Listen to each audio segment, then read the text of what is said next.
Good morning, American Night here. Today is Thursday, April 16th, 2026. A little bit of a different day for me. I'm off work today. I'm going to be driving my parents and my younger brother out to Durham.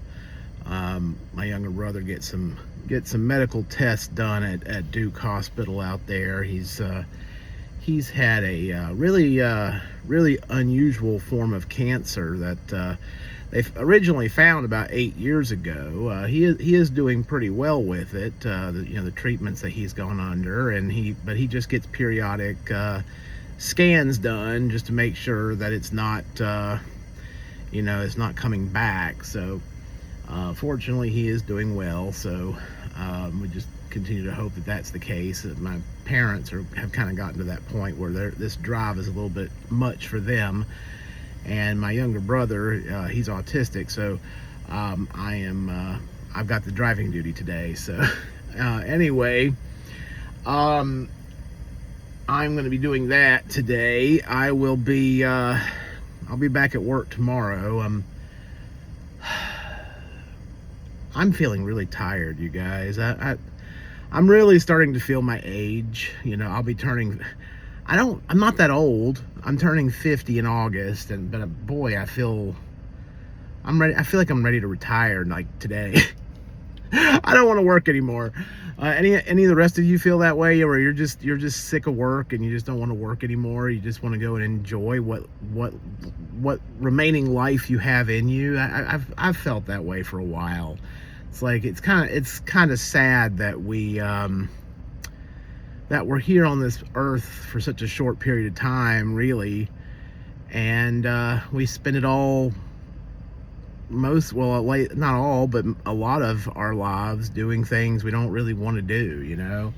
It's kind of sad, but just reality, I guess. It's always been kind of that way. I mean, I think in a lot of ways we're lucky. If you went back 150 years, people really were doing a lot harder physical work than we'd have to do now. They didn't have a lot of the luxuries that we have today, so I guess we should be grateful for what we have. So anyway, I am I've been paying a little bit of attention to politics, but I'm going to be real honest with you guys that the political situation, not just domestic, but all around the world, is a little depressing. Sometimes sometimes I feel like, the best thing that I can do is just be more micro focused instead of macro. Really paying attention to what I'm doing in my life and how I can, how I'm making my life better. Forget about Washington, D.C., forget about the political situation, just be completely focused on what I'm doing and, how I'm contributing and what I'm doing to make my life better. And so I'm trying to kind of keep my focus there, because Washington, D.C. is a basket case. I don't see that getting any better anytime soon. Europe is destroying itself. I don't know what the world's going to look like 20 years down the road. I'm really worried about what Europe will look like. It's kind of sad to see what's happening to it. I lived in Europe for a couple of years in Spain, and seeing what's happening to England. That's the land of my forefathers. Most of my family on my dad's side was pretty much solid English. My mom's side had more Scottish and Irish in it, but it's like all of these places now have just been taken over by people from other places, and they're not the same place anymore. It's kind of sad.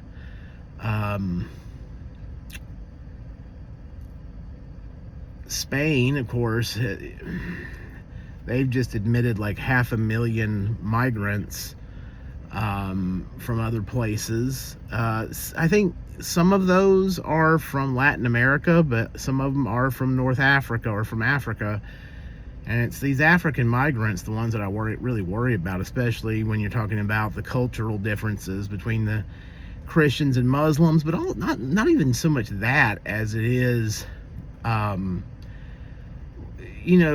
what behaviors are expected of people. It's like they're having all these problems where these people are coming into Europe and they're just, they have no qualms about sexually assaulting women or anything else. They don't, and where they come from, these kind of actions are normal, and you can't.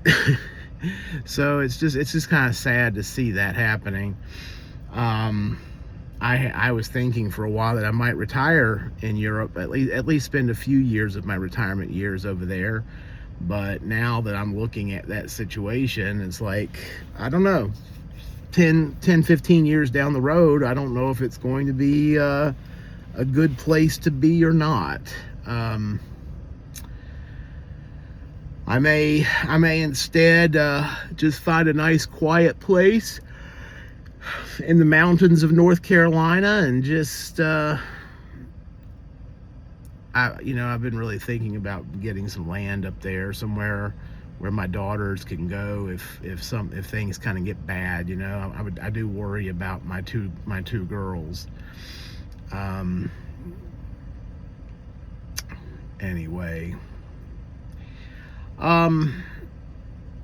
I will be going down to Florida next month in May and visiting my youngest daughter down there. She's funny. We talk about every day on the phone, texting, or sometimes she'll FaceTime, that sort of thing. But it's just kind of sad that I'm not able to spend more time with her. I wish I was able to, but it is what it is. It's like I was thinking about it last night. I do a lot of thinking about where my life kind of went off the rails a little bit. It's like, because my life's not bad. I have a pretty good life, but there are parts of my life that I wish had gone a different way, and in particular when it comes to my relationships with women and stuff, it's always been a cluster. It's just never been right. It's never been right. And I was thinking about it last night. I'm like, my last video, I talked a little bit about my religious, kind of where I am with my spirituality and my going to church and things. And I was thinking about it, God. Sometimes I'll have conversations with God. I'll say, God, I know that you expect us to repent of the things that we've done wrong in our lives. And one of the things that I did wrong is that I forced relationships with people that I really shouldn't have been in a relationship with. When I lost someone that was really important to me, and after that happened, I think there was a little bit of panic. Didn't really know what to do, and I jumped into relationships I never should have been in. And I told God last night, I repent of that. I repent of because I got into relationships with people I had no business being in relationships with. I am glad that I have my kids. If I hadn't gotten into those relationships, I wouldn't have my daughters. But on the other hand, it wasn't right for me to be in those relationships to start with, and I know that. And so I repented of that last night. I repented of getting into relationships that I shouldn't have been in.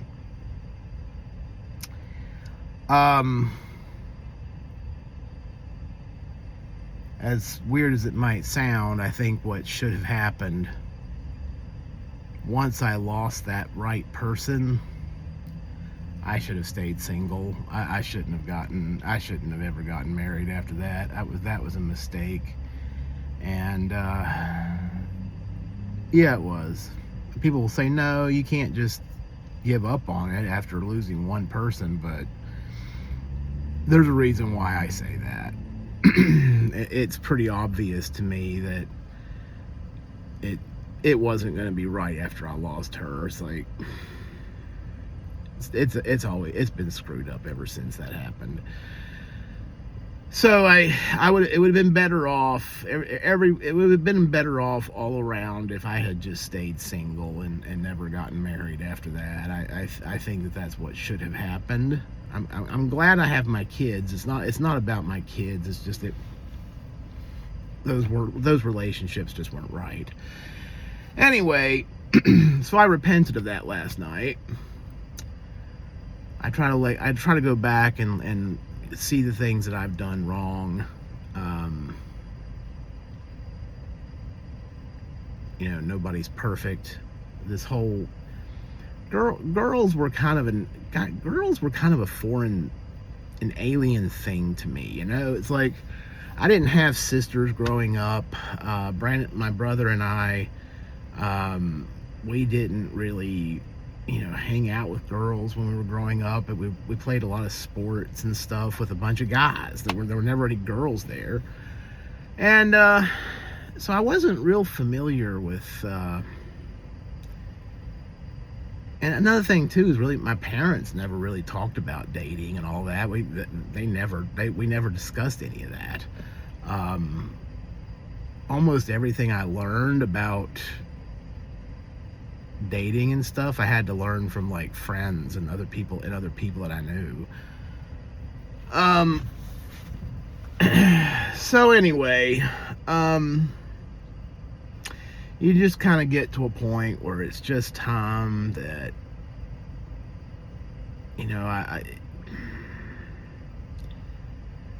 both myself and my brother Brandon, the one that lives in Arkansas, we're both single, but we're both divorced. I've been divorced twice. He's been divorced once.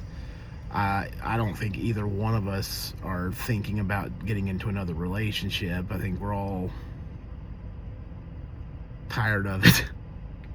I think we're all sick of it. I think both of us are sick of it. I think at this point, I just kind of want to go and do. I have a few things that I will want to do in the time that I've got left in life. I want to go and hike the Camino de Santiago. I'd like to get around Europe a little bit more. I want to see Italy. I might like to see Greece, Athens. I want to visit Rome, the Vatican. I want to visit Florence in Italy. I'd like to see London, but I don't know if London's really that safe these days.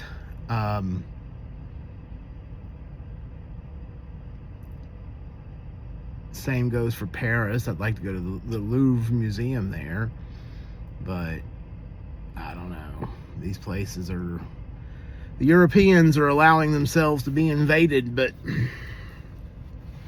it's not a good situation there. Anyway, I've got to go over to my parents' house here in a little bit.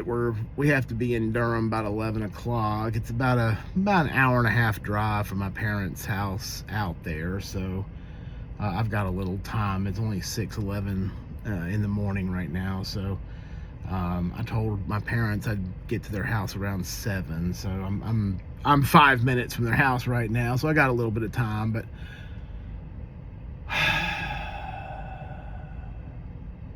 I've been feeling a little sad, a little tired here lately. I need to get more chipper. There is some sadness about parts of my life that just not just about my relationships with women, but some of the consequences of the relationships. For most of my life, I've lived alone. I haven't. I've done things with my daughters. I've gone and done things with them, and we go and hang out and do stuff. But I haven't been living with my daughters for most of their lives, and so I've missed out on a lot that way. I do not regret, by the way, I want to make this very clear. I do not regret the divorces, getting divorced. I just regret that I got into the relationships to start with. That's where my regret is.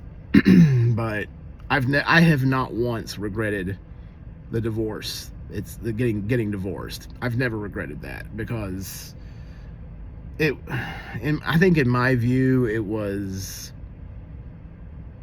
going to happen. I got into relationships that I shouldn't have been in, never should have been in, and divorce was inevitable. It feels that way to me. So anyway, I just want to make that very clear. I have never, not once, regretted going and getting the divorces. I have regretted getting into those relationships to begin with. So anyway, I'm gonna get off here, stop moaning and whining. I'm not really whining, I think a lot.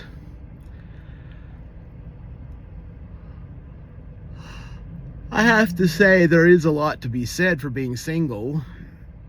One of the things that I love about being single is that knowing after a long work day, it's like, I remember this being when I was married. You get done with a hard work day and all you want is to go home and just get a little peace and tranquility and just rest from all that, And then you go home and you walk into another, major conflagration, just, it felt like it was so hard to get a peaceful environment at home. And I hated that, You go home from work and you dread opening the door when you get home. I honestly did feel that way at times, especially in my second marriage, but just, I don't know. Anyway, I'm gonna get off here. You guys have a great day. I'm going to be pretty busy today with my family, so I will try to make another video shortly. This is American Knight signing out.